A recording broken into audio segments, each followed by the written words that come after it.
এই মনটাই আসল মানুষের, বডি কি আসে যায়, এটার তো অপারেশন কইরা এই সার্জারি কইরা এটারে ঠিকঠাক করা যায়। তো বলে তারা কি যে শরীর যদি হয় ছেলে, মন যদি হয় মেয়ে, তাকে অধিকার দেওয়া হোক যে তার শরীরে অস্ত্রোপচার করে মেয়েদের শারীরিক যে সিম্বলগুলো আছে এগুলা ফিট করে দিবে, ছেলের যে আলামত আছে এগুলারে কেটে দিবে।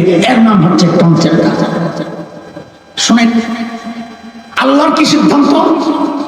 আল্লাহ চ্যালেঞ্জ করে বলেছেন লা তাবদীলা লিখালকিল্লাহ, আমি যাকে মেয়ে বানিয়েছি সারা দুনিয়ার চিকিৎসা বিজ্ঞানী একসাথে হয়ে তাকে ছেলে বানাতে পারবে না। এই চ্যালেঞ্জ কার? আমি যাকে ছেলে বানিয়েছি সারা দুনিয়ার চিকিৎসা বিজ্ঞানী একসাথে হয়ে এই ছেলেকে মেয়ে বানাতে পারবে না। এই চ্যালেঞ্জ কার? কাজেই দুনিয়ায় যারা ছেলেকে মেয়ে বানাতে চায়, মেয়েকে ছেলে বানাতে চায়, তারা এই আল্লাহর চ্যালেঞ্জকে চ্যালেঞ্জ করছে কিনা? বলেন আল্লাহর চ্যালেঞ্জকে চ্যালেঞ্জ করছে কিনা?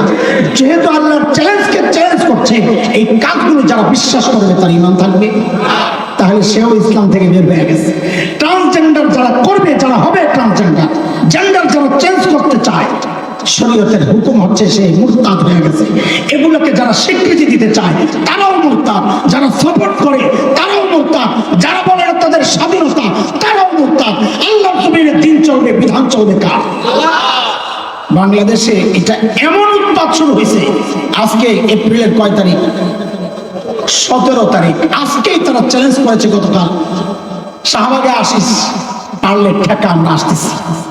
এই সমকামীরা কতটা নির্লজ্জ বেহায়া, পুলিশের সাথে তাদের লড়াই চলতেছে। কতটা সাহস! সাহস কেন পাইছে? সাহস পাইছে যে আমাদের সরকারে যারা থাকে এদের ব্যাপারে কঠোর হচ্ছে না। পশ্চিমারা নাখুশ হবে ওই চিন্তায়, আল্লাহ নাখুশ হবে তাতে কি আসে? পশ্চিমারা নাখুশ হবে এই ব্যাপারে কঠোর হচ্ছে না। এটা সরকারে যারা থাকে তাদের দুর্বলতা। আমার আপনার এই দুর্বলতা থাকা উচিত না। আমাদের সামাজিক প্রতিরোধ করানো দরকার। এই জাতীয় ইস্যু যখন আসবে, ভুলে যাবেন আমি বিএনপি করি না, আওয়ামী লীগ করি না, জাতীয় পার্টি করি না, জামাত করি, ভুলে যাবেন।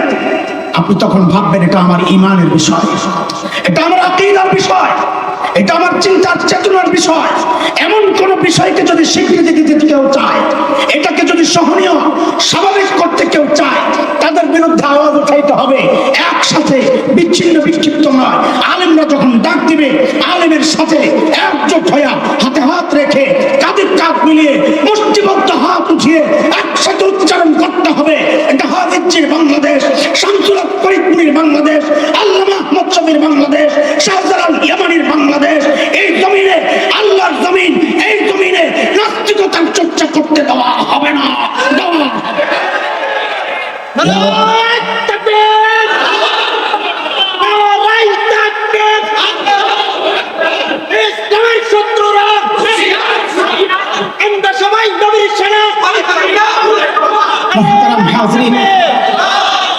ইস্যু বড় স্পর্শকাতর, আগে ঈমান বাঁচান ভাই, এদের দলভুক্ত হবো না।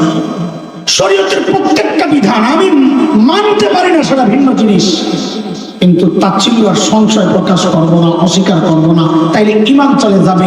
এই হজ, এই রোজা, এই আমল, এই সব কিছু যাই হোক, এটা মাথায় রাখবেন, আবু তালেবের চেয়ে বেশি আমল তো আমার হবে না।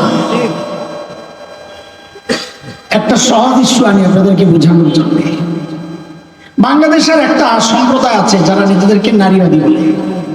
কি বলে? কি বলে? এ বলেন না, এই জোয়ান কথা কও, কি বলে? নারীবাদী।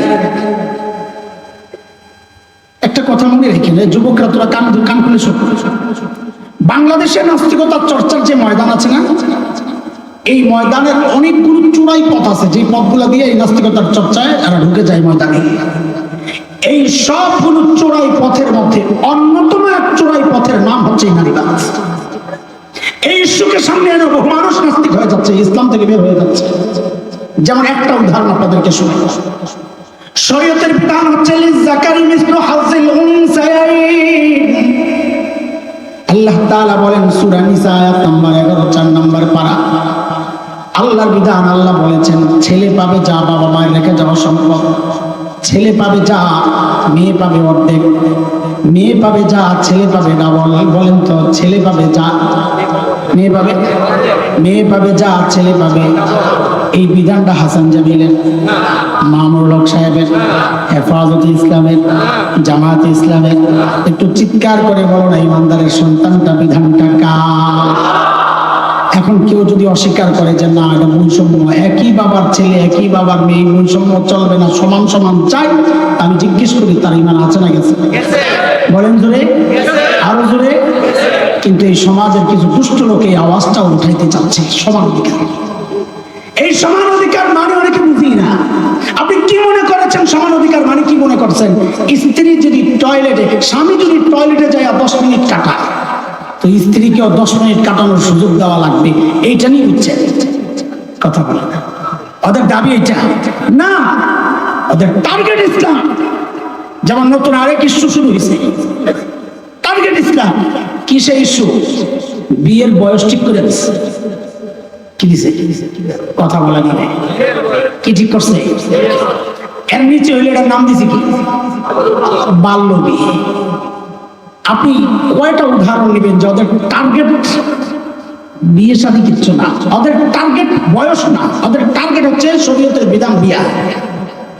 ওই আমাদের এক দোস্ত, এক ভাই, ইমানদার নেককার মানুষ, নাটক টাটক বানায়, ও একটা পাঠাইছে আমার, ওস্তাদ দেখেন কেমন হয়েছে। মাঝে মাঝে গুলো পাঠায়, মতামত চায় আর ইউটিউবে, ফেসবুক চালায় না তো ইউটিউবে একটা লিঙ্ক পাঠাইছে, ওস্তাদ দেখেন কেমন হয়েছে, খুব ভালো হয়েছে।